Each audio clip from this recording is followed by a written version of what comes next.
வாழ்க வளத்துடன் அனைவருக்கும் அன்பான வணக்கங்கள். எல்லாம் வல்ல இறைவனின் திருவடிகளை என்னுடைய மனம் மொழி மெய்களால் போற்றி பணிகின்றேன். நம்முடைய வாழையடி வாழை யூடியூப் சேனலில் இன்றைய பதிவின் தலைப்பு திருவாசகம் எனும் தேன்.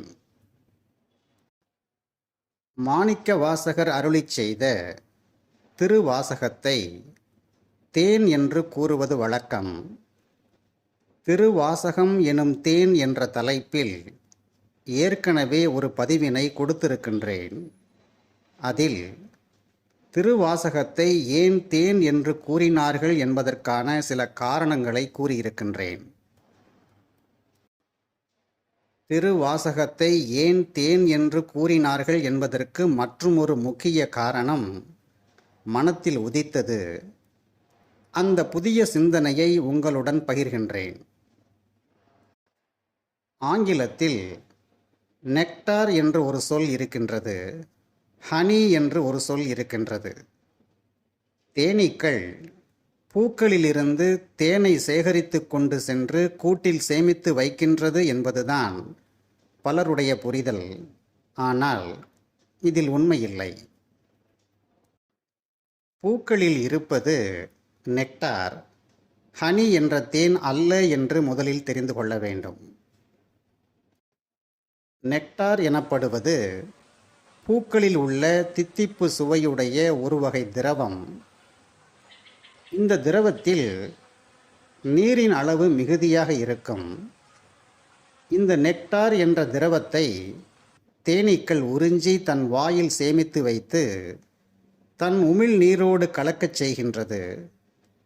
இவ்வாறு பூக்களின் நெக்டார் தேனீக்களின் உமிழ்நீரில் கலக்கும் பொழுது நெக்டாரின் நீர்த்தன்மை குறைகின்றது.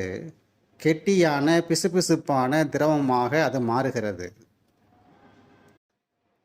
இவ்வாறு மாற்றப்பட்ட நெக்டார் தான் ஹனி என்ற தேன் என அழைக்கப்படுகிறது. எனவே பூக்களில் உள்ள நெக்டார் என்பது ஹனி என்ற தேனிற்கான மூலப்பொருள், அதாவது ரா மெட்டீரியல். தமிழ் மொழியில் தேன் என்பதை வண்டு எச்சில் என்றும் கூறுவார்கள். தேனீக்கள் பூக்களில் உள்ள நெக்டாரை ஹனி என்ற தேனாக மாற்றவில்லை என்றால் அது விரைவில் கெட்டுப் போய்விடும். தேன் கூடுகளிலிருந்து பெறப்படும் ஹனி என்ற தேன் வண்டு எச்சில் என்று புரிந்து கொள்ள வேண்டும். தேனீக்களால் நெக்டாரிலிருந்து நீர்த்தன்மை குறைக்கப்பட்ட பிறகு கிடைக்கும் ஹனி என்ற தேனில் தித்திப்பு சுவை முன்பை காட்டிலும் பல மடங்கு மிகுதியாக இருக்கும். மனிதன் தேனீக்கள் சேகரித்து வைத்த தேனை திருடலாம். ஆனால் பூக்களிலிருந்து பெறப்பட்ட நெக்டாரை தேனாக மாற்றும் கலையை அல்லது வித்தையை மனிதனால் ஒருபோதும் தேனீக்களிடமிருந்து திருடவே இயலாது. தேனீக்களின் சிறப்பு இயல்பு அல்லது தனித்தன்மை என்பது தேனீக்களுக்கு மட்டுமே உரிய இயல்பு. தற்போது நாம் மாணிக்க வாசகர் படைத்த திருவாசகத்திற்கு வருவோம். திருவாசகம் என்பது சிவத்தை பற்றிய ஆராய்ச்சி நூல் அல்ல. அது ஒரு இறை அனுபவ நூல். மாணிக்க வாசகர் தனக்கு ஏற்பட்ட நெக்டார் என்ற தித்திப்பு இறை அனுபவத்தை தன் உயிரில் உணர்வில் கலந்து வெளிப்படுத்தும் போது அது திருவாசகம் என்ற தேனாக வெளிப்பட்டது. திருவாசகத்தை ஒரு சாதாரண நூலாக கருதி படிப்பவர்களுக்கு கூட அது தித்திக்கும் தேன்தான். ஆனால் நம்மால் மாணிக்க வாசகரின் அனுபவத்தை போன்ற ஒரு இறை அனுபவத்தை நமக்குள் கொண்டு வர முடிவதில்லை. தேனீக்கள் எப்படி நெக்டாரை ஹனி என்ற தேனாக மாற்றியதோ அதுபோல மாணிக்க வாசகர் இறை இன்பம் என்ற நெக்டாரை தன் அனுபவமாக்கி திருவாசகம் என்ற தேனாக்கி நமக்கு கொடுத்திருக்கின்றார். நம்மால் தேனீக்கள் உருவாக்கி தந்த தேனைத்தான் சுவைக்க முடிகின்றது. தேனீயைப் போல நெக்டாரை தேனாக மாற்ற முடிவதில்லை. அதுபோல நம்மால் மாணிக்க வாசகர் உருவாக்கி தந்த திருவாசகம் என்ற தேனை மட்டுமே சுவைக்க முடிகின்றது. நமக்கென்று தனியான இறை அனுபவத்தை நம்மால் பெற முடிவதில்லை. என்று நமக்குள்ளும் உண்மை இறை அனுபவம் சாத்தியமாகின்றதோ அன்று திருவாசகத்தை மீண்டும் படித்துப் பாருங்கள். திருவாசகத்திற்கு உருகார் ஒரு வாசகத்திற்கும் உருகார் என்பது உண்மை என்று புரியும்.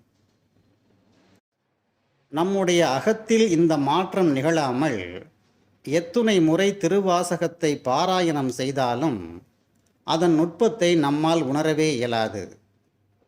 திருவாசகம் என்ற நூலை ஒரு பக்தி பணுவலாக கருதி மனப்பாடமாக ஓதி வருகின்றோம். இதில் தவறு ஏதும் இல்லை. ஆனால் திருவாசகத்தை பாராயணம் செய்வதால் இறை அனுபவம் கிட்டிவிடும் என்று கருதுவதுதான் பிழை.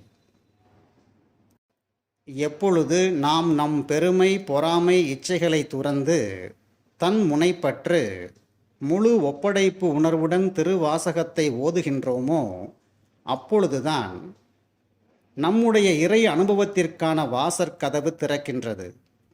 எனவே உலகியல் பயன் நோக்கங்களை முன்வைத்து திருவாசகம் ஓதுவதை தவிர்த்துவிட்டு சிவத்தின் மீது உண்மை காதலுடன் திருவாசகத்தினை பாராயணம் செய்து வாருங்கள். என்றாவது ஒரு நாள் உங்களுக்குள்ளும் திருவாசகம் என்ற தேன் சுரக்கும் என்று கூறி இன்றைய பதிவை நிறைவு செய்கின்றேன். நன்றி, வணக்கம், வாழ்க வளத்துடன். அவன் அருளாலே அவன் தாள் வணங்கும் மகிழ்ச்சியுடன் உங்கள் ராதாகிருஷ்ணன்.